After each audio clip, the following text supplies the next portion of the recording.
তাদের কৌশল কিছু দেখছেন কিনা? ক্ষমতায় হারিয়ে জনতা কাট করে আওয়ামী লীগ, তা আলোচনা প্রসঙ্গে বুঝতে পারলাম যে আসলে আওয়ামী লীগের করণীয়টা কি, বা আওয়ামী লীগ যে গত 10 মাসে যা যা করেছে বা যা করেনি তা আসলে ঠিক করেছে বা ঠিক করেনি, তাই তো?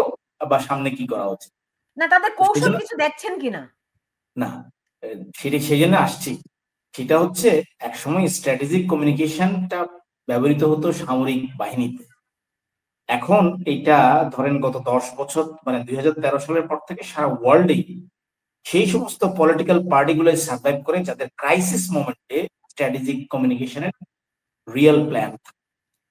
সেটার জন্য প্রসঙ্গক্রমে আনছিলাম আপনাকে কংগ্রেসের কথা। কংগ্রেস গত নির্বাচনের আগে মমতা ব্যানার্জিকে যিনি জিতিয়েছিলেন ইন্ডিয়াতে, ওনাকে হায়ার করে নিয়েছিল। তারপরে ধরেন আসি, আমি বেশ কিছুদিন ইংল্যান্ডে ছিলাম পিএইচডি করার কারণে। তো আমার সুপারভাইজারের সাথে আমার ডিরেক্টলি পলিটিক্যাল পার্টিগুলোর সাথে কাজ করার অভিজ্ঞতা আছে। তো ধরেন এই যে বরিস জনসন যখন ঝামেলায় পড়ে, ঋষি সুনাক যখন আসে, তখন তো দলের তার মাঝখানে আরেকজন ছিল কয়েকদিনের জন্য। তাদের দলের যে খারাপ অবস্থা, সেখান থেকে রিভাইভ করার জন্য কিন্তু তারা স্ট্র্যাটেজিক কমিউনিকেশন এক্সপার্টদের ডেকেছিল। তারা কোনো কথা বলতো না, যেটুকু আমি দেখেছি তাদের ক্লোজলি। ইভেন আপনি এই যে লেবার পার্টি, তারা দীর্ঘদিন ক্ষমতার বাইরে ছিল। তারা আগে ঠিক করেছে প্ল্যান, আসলে ক্ষমতায় যাওয়ার জন্য আমাদের জনগণের উপর বার্তা রাখতে। আওয়ামী লীগের তো তার চেয়েও খারাপ অবস্থা, তাই না? একটা সরকার ফল করেছে, আপনি স্বীকার করেন বা না করেন, যেটা তানভীর বলেছে, অবশ্যই এটা মানুষের ইনভলভমেন্ট মানে এঙ্গেজমেন্ট ছিল সাধারণ মানুষ। হ্যাঁ, তো সেখানে এখন অনেকে স্ট্যাটাস দিচ্ছে যা মানে আগে যে অবস্থা ছিল সেটা কতটা আসলে যৌক্তিক তাদের বিবেচনায়, মানে যে পরিস্থিতি তারা বর্ণনা করে। কিন্তু আওয়ামী লীগের মধ্যে দেখেন, যেটা অলরেডি দুজন আলোচক বলেছে, আপনার এখন এই মুহূর্তে আপনার সবচেয়ে আপনার আওয়ামী লীগের বঙ্গবন্ধুর মার্ডারের পরে সবচেয়ে ক্রাইসিস মোমেন্ট আমার মতে, তাই তো? এবং সবচেয়ে বড় প্রশ্ন হচ্ছে, আপনি 15টা বছর 16টা বছর শাসন করেছেন, ফুলে ফেপে আপনার নেতারা অনেক হয়েছে। সেখানে ধরেন আমি একবার টু দ্য পয়েন্টে আসি, 10 মাসে তারা কি করেনি, কি করতে পারতো। ধরেন প্রথম থেকে যখন ধরপাকড় হচ্ছে, তার নেতাদেরকে কি মাঠ পর্যায়ে যাদেরকে গ্রেফতার হয়েছে তাদেরকে আইনি সাপোর্ট দিয়েছে? খুব বেশি দেয়নি, ঠিক আছে?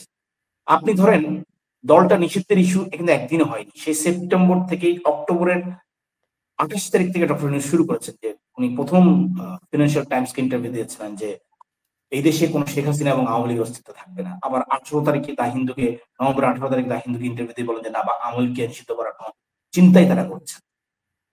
এই যে দীর্ঘ কয়েক মাস, তাহলে এইটা থেকে আওয়ামী লীগকে কি এত তো কলাম লিখতো, পত্রিকা ভরায় ফেলতো, টেলিভিশনে টকশো দিচ্ছিল, তারা কোথায় হারাই? এর মধ্যে কি এক্সপার্ট গুলো কি হাওয়ায় ভেস্তে চলে গেছে না তো জায়গায় চলে গেছে আমি জানি না, ঠিক আছে? অর্থাৎ দলটা আসলে কোনো স্ট্র্যাটেজিক কমিউনিকেশন নাই স্টিল নাও।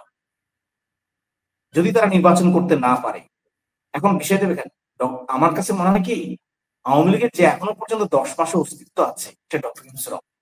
আপনি শুনলে মনে হবে যে আমি পাগলের প্রলাপ করছি না। দেখেন, সংসদে আওয়ামী লীগের সময় বিরোধী দল ছিল কাগজে কলমে জাতীয় পার্টি, কিন্তু আওয়ামী লীগ নেতাদের সকালে ঘুম ভাঙত বিএনপির নাম নিয়ে, রাতে ঘুমা যেত বিএনপির নাম নিয়ে, অর্থাৎ বিএনপিকে তারা বাঁচিয়ে রাখে। সে একইভাবে ডক্টর ইউনূসের কাছে এখন কোনো প্রধান বিরোধী দল নাই, প্রধান বিরোধী দল হচ্ছে গত 10 মাসে হচ্ছে আওয়ামী লীগ। এটা হচ্ছে আওয়ামী লীগের প্লাস পয়েন্ট ছিল আমার কাছে মনে হয়, এটাকে আওয়ামী লীগ ক্যাশ করতে পারেনি। হ্যাঁ, তারা কি করেছে, কে পোস্ট দেয় কে পোস্ট না দেয় এগুলো আপনার ফেসবুক বলছে। এখন ডিজিটাল মিডিয়া, আপনি একটা আন্দোলনে 10 জন লোক হলে সেইটাও কিভাবে ইম্প্যাক্টফুল করতে হয়, সেটাতে আপনি ডিজিটাল মিডিয়া ছাড়া পারবেন না। আপনি উইথ ডিউ রেসপেক্ট, আমি sorry to say, Awami League strategy ছিল প্রথম থেকে আমি যা দেখেছি সোশ্যাল মিডিয়াতে, সেটা হচ্ছে ফেক আর মিস ইনফরমেশন বা ইনফরমেশন ডিসঅর্ডার করে, ভুলভাল তথ্য দিয়ে মানুষ আস্থা বড় বড় জিনিস। আপনার একবার প্রথম দিকে আপনার দলের লোকরাই প্রথম দিকে দুই একবার দেখবে যে আপনি আসলে ফেক নিউজ ছড়াচ্ছেন, আপনারটা বিশ্বাস করবে না, নিবে না, সত্য ঘটনায় তারা তখন নিবে না। হ্যাঁ, কারণ আপনি এটা, হ্যাঁ আপনি বলতে পারেন যুক্তির খাতিরে, সেই মহাভারত থেকে শুরু করে যতগুলো যুদ্ধের কথা বলা হয়, যেগুলো আপনি যদি ওয়ার্ড ধরেন, তাহলে আওয়ামী লীগের জন্য যদি ওয়ার হয় তাহলে যুদ্ধক্ষেত্রে প্রথম সত্যের মৃত্যু ঘটাতে হয়, নাহলে যুদ্ধে জেতাটা আসলে ডিফিকাল্ট হয়ে যায়, সেটা ভিন্ন প্রসঙ্গ। কিন্তু আপনি আপনি এটা তো ওই ওয়ার না, আপনাকে এটা স্ট্র্যাটেজিক ওয়ার ধরতে হবে। আপনাকে ধরতে হবে যে আপনারা আসলে আপনার বিরুদ্ধে একটা ন্যারেটিভ দাঁড়িয়ে গেছে, আপনি স্বীকার করেন বা না করেন, আপনাকে এখন সেই কাউন্টার ন্যারেটিভ দাঁড় করাতে হবে। সেটা কৌশলগতভাবে ঠিক করতে হবে যে আপনার কি হবে। আওয়ামী লীগের প্রচুর, এটা অস্বীকার করা যাবে না, কারণ আপনি যদি 2001 সাল থেকে 4টা ইলেকশন যে ফ্রি এন্ড ফেয়ার হয়েছে, সেটা দেখবেন যে বিএনপি এবং আওয়ামী লীগ দুটো দল 30 থেকে 48% তাদের পক্ষে ভোট কাস্ট হয়েছে। এটা ফেলনা না। আপনি যখন যে দল সরকার থাকতো, সে দল যখন আবার ইলেকশন করেছে পরবর্তী ক্যাটাগরি গভর্নমেন্টের সময়, তখন 8 থেকে 10% ভোট তাদের মানে চলে যায়। অর্থাৎ অ্যাটলিস্ট 30% কমপক্ষে ভোট থাকে এই দুই দলেরই। তো দেখেন, আওয়ামী লীগকে সামনে নির্বাচন যদি করে, তারা কি নিয়ে করবে? জানুয়ারির 1 তারিখে আপনার 50 লাখ ভোটার অন্তর্ভুক্ত হবে, যারা জেনজি, যারা আন্দোলন করেছে। তাদের কাছে নতুন আওয়ামী লীগের মেসেজটা কি হবে তাহলে? সেটা কি আওয়ামী লীগ ঠিক করেছে? এই এইটা ধরেন বিনা পয়সায় তো বকবক করা যাবে না, সত্যি কথা। আমরা তো গরিব মাস্টার মানুষ। তো বিষয়টা হচ্ছে এইটা, আওয়ামী লীগের কোনো স্ট্র্যাটেজি আমি দেখছি না। এটা আসলে এই মানে বাংলাদেশের পলিটিক্যাল পার্টিগুলোর মধ্যেই নাই যে স্ট্র্যাটেজিক কমিউনিকেশন একটা পাওয়ারফুল টুল। আপনি নির্বাচন বলেন বা রাজনৈতিক অস্তিত্ব টিকিয়ে রাখার জন্য যে সবচেয়ে বড় হাতিয়ার, এটা তারা আমার মনে হয় জানেই না। জি, একদম সঠিকই বলেছেন। আরেকটি বিষয়, এটা শওকত আলী সাগর আপনার কাছে জানতে চাই। দেখুন, আমরা শুনতে পাচ্ছি আওয়ামী লীগ অনেক লবিস্ট নিয়োগ করেছে। আওয়ামী লীগ অনেক পয়সা ঢালছে, এই মিডিয়া কিনছে, হ্যাঁ? মানে টাকার ছড়াছড়ি, লবিস্টের ছড়াছড়ি, অনেক কিছু করছে। আসলে আওয়ামী লীগ দলগতভাবে কিছু কি আদৌ করছে? মানে আমি দেখি নাই, আপনার যদি জানা থাকে আরকি। সুলতানা, শোনা কথার উপর কথা বলা খুবই কঠিন, কারণ না, আপনি যে আপনার জানা মতে কিছু আপনার মানে আমার চোখে ধরা পড়ে নাই। আমি জানি না। আপনার না, জানা আমি তো প্রথমেই আপনাকে প্রশ্ন করেছি যে, এবং আমি যেখানে আমার আওয়ামী লীগ নিয়ে কোথাও আলোচনা হলে আমি এই প্রশ্নটা প্রথম করি যে, হোয়ার ইজ আওয়ামী লীগ? আওয়ামী লীগ কি আছে কোথাও? আওয়ামী লীগেরও কারো সঙ্গে কথা হলে আমি জিজ্ঞেস করি, ভাই আপনাদের দলটা কি আছে নাকি হারিয়ে গেছে? বা এই দলটাকে আর কোথাও খুঁজে পাওয়া যাবে কিনা কোথাও, কিংবা খুঁজে পাওয়ার জন্য আপনারা কিছু করছেন কিনা। হ্যাঁ, তো ইনফ্যাক্ট আওয়ামী লীগ, আমি জানি না মানে আওয়ামী লীগ নিজেরাও তাদেরকে খুঁজে পাবার জন্য কিছু করছে কিনা। কিন্তু সাইফুল খুবই গুরুত্বপূর্ণ যে পয়েন্টটা তুলেছেন যে 50 লাখ নতুন ভোটার। দেখেন, এই যে ডিসেম্বরে ভোট হওয়া এবং ডিসেম্বরে ভোট না হওয়া, এই যে ডিবেটটা, এই ডিবেটের পেছনেও কিন্তু অত্যন্ত গুরুত্বপূর্ণ পয়েন্ট কিন্তু এটাই ছিল। এবং আমি মানে নানা সূত্র থেকে জানি যে ডক্টর ইউনূসের উপর চাপটা ছিল যে এই সময়টাকে পিছিয়ে দিয়ে যে কোনো ভাবেই, আরো অনেক ইকুয়েশন আছে। ধরেন ডক্টর ইউনূসের জুন মাসের নির্বাচন নিয়ে তার যেই বিষয়গুলো, সেখানে আরো অন্যান্য ফাইন্যান্সিয়াল কিছু ব্যাপার-স্যাপার আছে। আহ সেটা আমি এই আলোচনায় না আনলাম। কিন্তু এটা একটা খুব গুরুত্বপূর্ণ ছিল যে এই নতুন ভোটাররা আসবে, এবং তাদের ধারণা, তাদের ক্যালকুলেশন ছিল যে নতুন ভোটাররা যখন ভোট দিতে যাবে, তারা সবাই এনসিপি কে কিংবা নতুন রাজনৈতিক দলকে ভোট দিবে। এবং সেই আলোচনাটা যখন হয়েছে, এবং বিএনপির কোনো নেতার সঙ্গেও সরকারের কারো যে আলাপ আলোচনা গুলো হয়েছে, সেখানে তারা বলছে যে এই সময়টা দেন, ওরা এত কিছু করেছে, ওদেরকে ভোট দিতে দেন, ওরা আসুক।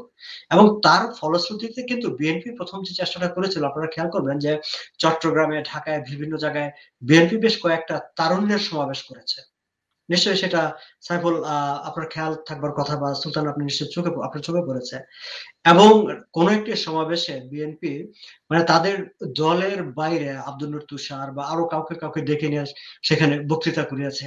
কেন? তারা এই যে তরুণ ভোটারদেরকে তারা একটা বার্তা দিতে চেয়েছে যে আমরা তোমাদের কথা ভাবি, তোমাদের চিন্তার বিষয়টি আমাদের মধ্যে আছে। আমি এটাকে আমার কাছে, আমি খুব মানে একটা বিএনপির পলিটিক্যাল ম্যাচুরিটি হিসেবে আমি দেখেছি ওই সময়টায়, এখনো দেখি যে বিএনপি এই আলোচনার ভেতর থেকে তারা ওই জায়গায় যাবার চেষ্টা করেছে। যদিও লন্ডন বৈঠকের পর বিএনপি এখন কোথায় আছে সেটি বোঝা মুশকিল। আমি প্রায়শই একটা কথা বলি যে বিএনপির ব্যক্তিগত আড্ডায় একটা কথা বলি যে বিএনপির কপালে যদি 2001-এর আওয়ামী লীগের ভাগ্যের পুনরাবৃত্তি ঘটে, তাহলে অবাক হবেন না।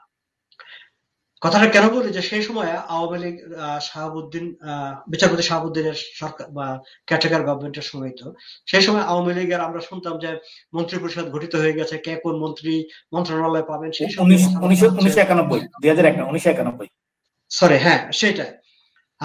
তো সেই সময়টা তো মোটামুটি আওয়ামী লীগ একেবারে ক্ষমতায় চলে গেছে এরকম একটা ভাব ছিল, কিন্তু শেষ পর্যন্ত দেখা গেল আওয়ামী লীগ ক্ষমতায় যায়নি। এবং এখনো 91 সালের, হ্যাঁ 91 হ্যাঁ সালের পুরো সরি আমার মনে আছে, আমি তো সালটা ভুল করেছি আমি। তো এখন বিএনপির মধ্যে কিন্তু এরকম একটা আছে যে তারা অলরেডি ক্ষমতায় গেছে। এখন অবশ্য তাদের ওই ভাবনাটা একটু ফাটল ধরতে শুরু করেছে। ইতিমধ্যে নাসিরুদ্দিন পাটোয়ারি বলেছে বিএনপি 50টা 60টা না কটা সিট পাবে।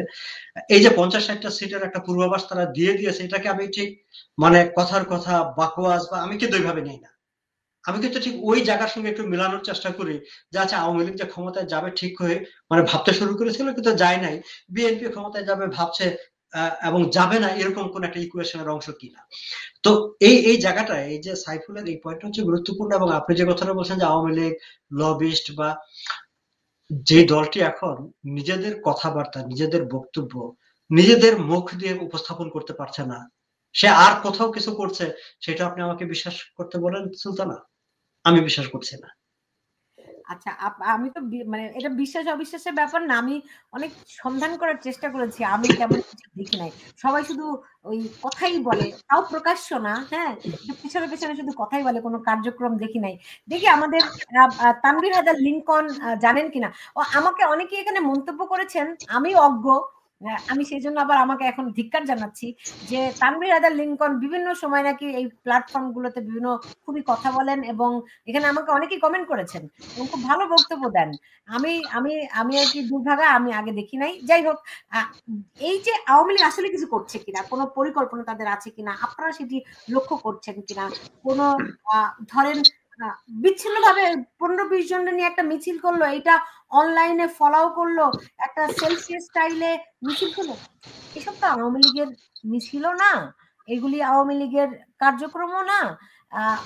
কি বলবো যে আওয়ামী লীগ বরং এই কয়েকজনের মিছিল কিন্তু সুলতানা আপনি মানে অনেককে আবার বিপদেও ফেলে দেয়, কারণ আপনি এমন ভাবে ফলো করে প্রচার করলেন যে ফেসবুকে দেখলো ও আচ্ছা, তারপর সেও হয়তো পুরো অ্যারেস্ট করছে। হ্যাঁ তানভীর বলেন। আমি একটু অন্যভাবে কথাটা একটু বলি। সাগর ভাই আছেন এখানে, সাইফুল ভাই আছেন, ওনারা খুবই বিজ্ঞ প্রাজ্ঞ সাংবাদিক, ওনারা অনেক কিছু জানেন রাজনীতির সম্পর্কে, আমার এতটা জ্ঞান নেই।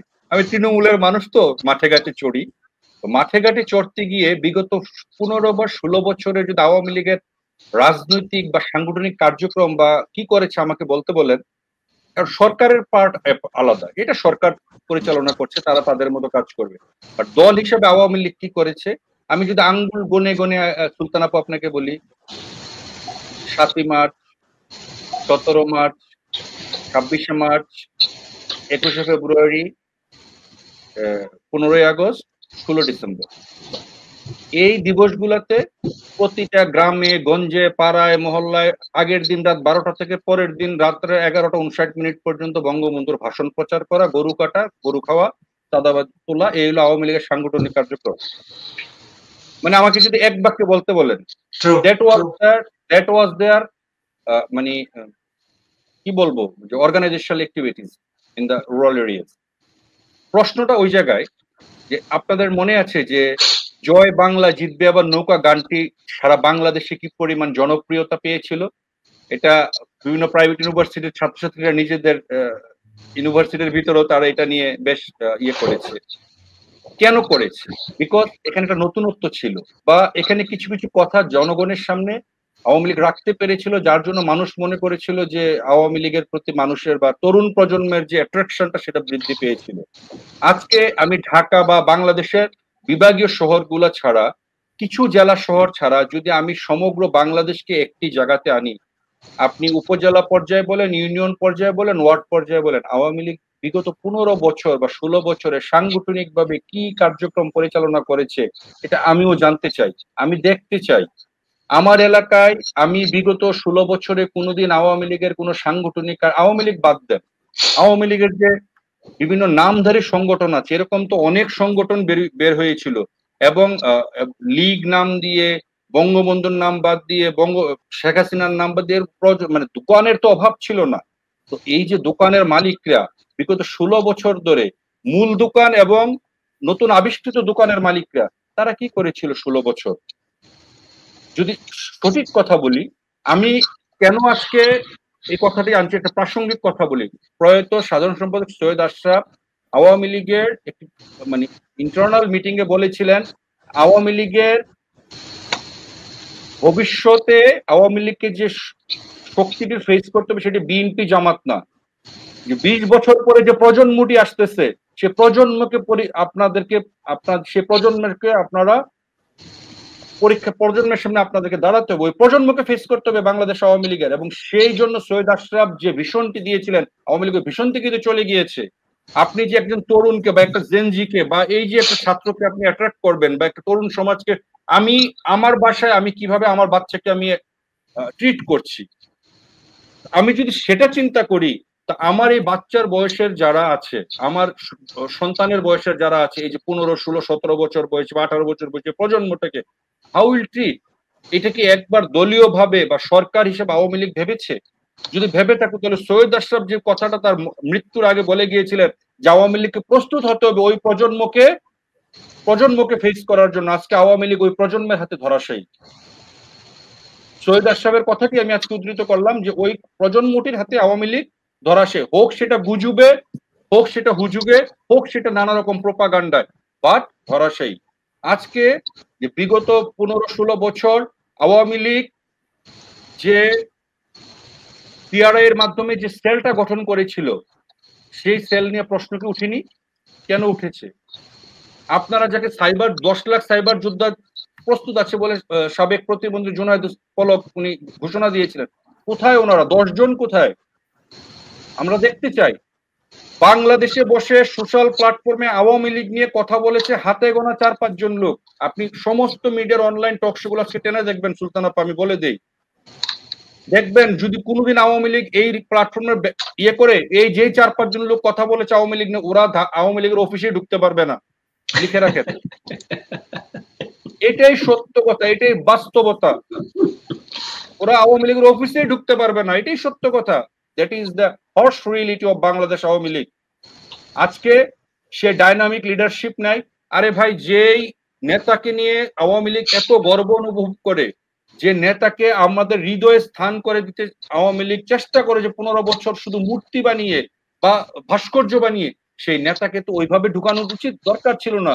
সেই নেতাকে ঢুকিয়ে দেওয়ার দরকার ছিল এই যে প্রজন্মের মেধা, মননে, চিন্তায়, মানসিকতায়, সেটা আওয়ামী লীগ করতে পারেনি।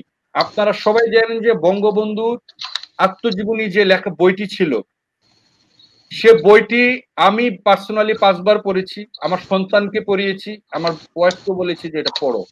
কারণ কি, একটি বই, এটা শুধু একটা বই ছিল না, এই বইটাকে নিয়ে আওয়ামী লীগ দাঁড়ে দাঁড়ে যে ছাত্রগুলাকে বা মানুষগুলাকে যে গ্রুমিং করতে পারতো, যে একটা মানুষকে জানাতে পারতো, আপনি এখানে একজন ছাত্রের ভূমিকা লেখা আছে, একজন অভিভাবকের ভূমিকা আছে, একজন পিতার ভূমিকা আছে, একজন নেতার ভূমিকা আছে, একজন দেশপ্রেমিক নায়কের কথা বলা আছে, একজন স্বামীহারা, একজন সন্তানের বাবার কথা যেমন আছে, একজন হাজবেন্ডের কথাও বলা আছে। কি ছিল না সেই বইটাতে? সেই চিন্তা, সেই চেতনা। আমাদের ছাত্রলীগরা ব্যস্ত ছিল অন্য কাজে, আমাদের যুবলীগ ব্যস্ত ছিল আরেক কাজে, স্বেচ্ছাসেবক লীগ, উমুক লীগ, তুমুক লীগ, লীগের তো অভাব ছিল না, এত পরিমাণ লীগ ছিল। যদি লিখতে যান কয়েক দিস্তা কাগজ শেষ হবে, শুধু দলের নাম লিখতে লিখতে আর নেতার নাম লিখতে লিখতে শেষ হবে না এগুলা। আজকে কি সবাই কি আসলে ভীত সন্ত্রস্ত? তাহলে এই যে সবাই ভীত সন্ত্রস্ত হলো, সবাই যে আজকে আত্মগোপনে যাচ্ছে, অনেকে বলছে মব করলে মেরে ফেলে, আমার মিছিল করতে গেলে ধরে ফেলে। আওয়ামী লীগের মিছিলে তো আগে মিনিমাম ছোট ওয়ার্ডের মিছিল হয়েছে, সেখানেও 5,000 মানুষ হয়েছে। ঢাকা শহরে আওয়ামী লীগের জনসভা হয়েছে, 50,000 মানুষ আওয়ামী লীগের জনসভাতে এসেছে। তাহলে কি সবাইকে টাকা দিয়ে এনেছিলেন, না দলের লোক ছিল? আজকে সে মানুষগুলো কোথায়? আজকে যদি আমরা সুসংগঠিত থাকি, 10-এর লাঠি 1-এর বোঝা সবাই কথাটা বলি, আজকে যদি এক জায়গাতে 100 জন 500 জন আওয়ামী লীগের ছেলে পেলে দাঁড়িয়ে যায়, আপনাকে মপ করে ফেলবে? 10 জনে এসে 20 জনে এসে মপ করে ফেলবে? এই যারা সারা বলছেন যে আপনাদের মাথায় কেন ঢুকছে না যে আওয়ামী লীগ কিভাবে কেমন করে কিছু করবে, সেরকম কোনো পরিবেশ বাংলাদেশে কি আছে? সেই পরিবেশ আওয়ামী লীগকে তৈরি করে নিতে হবে। আওয়ামী লীগ ৭১-এ পরিবেশ ছিল না। পাকিস্তানিরা আওয়ামী লীগকে বাংলাদেশে সুষ্ঠুভাবে রাজনীতি করতে দেয়নি। মুক্তিযুদ্ধটা এইভাবে সংগঠিত হয়নি। যারা আওয়ামী লীগের ৭১ নিয়ে কথা বলেন, সে ৭১-এর ইতিহাসটা একবার টেনে দেখেন। ৭১-এ আওয়ামী লীগ কি কি আত্মত্যাগ করেছিল, কি কি ত্যাগ বিসর্জন করেছিল, সেই ত্যাগ কোথায় আজকে আপনাদের? তখন কি পাকিস্তানি হানাদার বাহিনী আপনাদের জন্য গোলাপ ফুল নিয়ে বসেছিল যে আপনারা আসেন রাস্তায়, গোলাপ ফুল নেন, ভাষা আন্দোলন করেন, গোলাপ ফুল নেন, মুক্তিযুদ্ধ করেন? সেটা ছিল? সেখানে বুলেটের সামনে আওয়ামী লীগের হাজার হাজার লাখ লাখ মানুষ, নেতা কর্মীরা আত্মদান দেয়নি? আজকে কেন বলতে হচ্ছে যে আমরা এই পরিবেশ তো সৃষ্টি করা হয়েছে বাংলাদেশ আওয়ামী লীগের কিছু কিছু নেতৃত্বের ভুল সিদ্ধান্তের কারণে। তো সেটাকে রিভাইভ করতে হলে আওয়ামী লীগকেই তো স্যাক্রিফাইস করতে হবে। এবং এই স্যাক্রিফাইস করার জন্য আমি আগেও যেটা বলেছিলাম, একটি ভাষণ প্রয়োজন, একটি নেতৃত্ব প্রয়োজন, একটি দিক নির্দেশনামূলক কথা প্রয়োজন। যতদিন না এই ভাষণটি প্রচারিত হবে, যতদিন না তৃণমূলের প্রত্যেকটি মানুষ ও বাংলাদেশের প্রতিটি মানুষের কানে সেই মোহনবাসীটি আবার বাজানো হবে, সেই মোহনবাসী না বাজলে এদেশের মানুষ আর রাজপথে নামবে না। আওয়ামী লীগের প্রত্যাবর্তন সহজ হবে না। কোনো বিদেশি প্রভু, বিদেশি শক্তি কেউ এসে এই আওয়ামী লীগকে ক্ষমতায় বসাতে পারবে না। দরকার সেই মোহনবাসীটি বাজানোর, যিনি বাজাতে পারবেন আওয়ামী লীগের পক্ষে, এবং সেই মোহনবাসীটি যদি সাধারণ মানুষের কানে গিয়ে একবার প্রকম্পিত করে, এদেশের মানুষ আবার আওয়ামী লীগের জন্য রাস্তায় নামবে। এটি হচ্ছে চূড়ান্ত সত্য, এটি হচ্ছে নির্মম নিষ্ঠুর বাস্তবতা। এটা আওয়ামী লীগকে মানতে হবে, বুঝতে হবে, তাহলে আওয়ামী লীগ ফিরতে পারে।